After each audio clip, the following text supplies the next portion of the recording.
We gather here this morning to remember those that have gone before us. We remember those who have died in conflict and those who have died after conflict.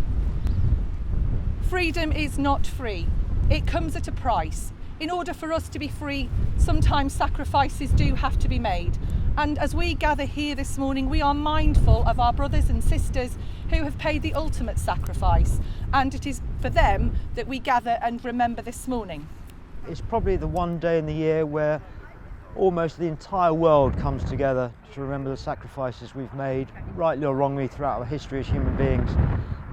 Yes, of course, it's especially poignant being in the military, because we all know someone who's passed away on active service.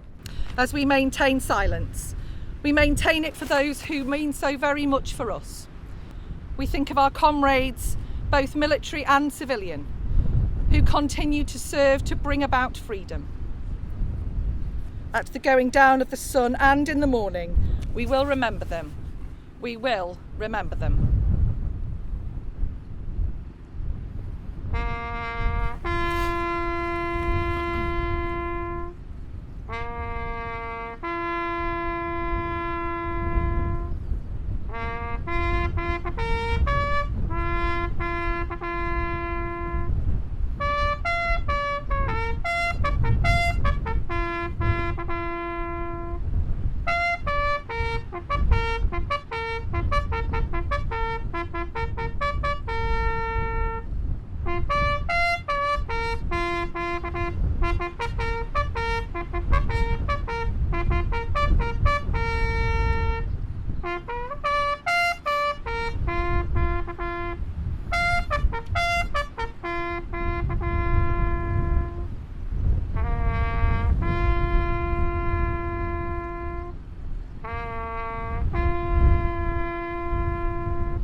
Sergeant Wallace Lowry, British Army. Signalman Nigel Saville, British Army. What was really nice about today was the involvement of the children from Mount Pleasant School.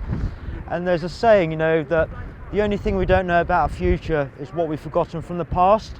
And I think today's act of remembrance really brought it together. The remembering, but also the children playing the poppy reeds reminded us there's a future as well. And that's what we should all be striving for, making the world a better place in the future. Corporal Tracy Wilkes, Royal Air Force. As an RAF chaplain, it's not just an RAF station, it's not just an army camp, it's not just a navy base. We are tri-service and we've got our civilian colleagues as well.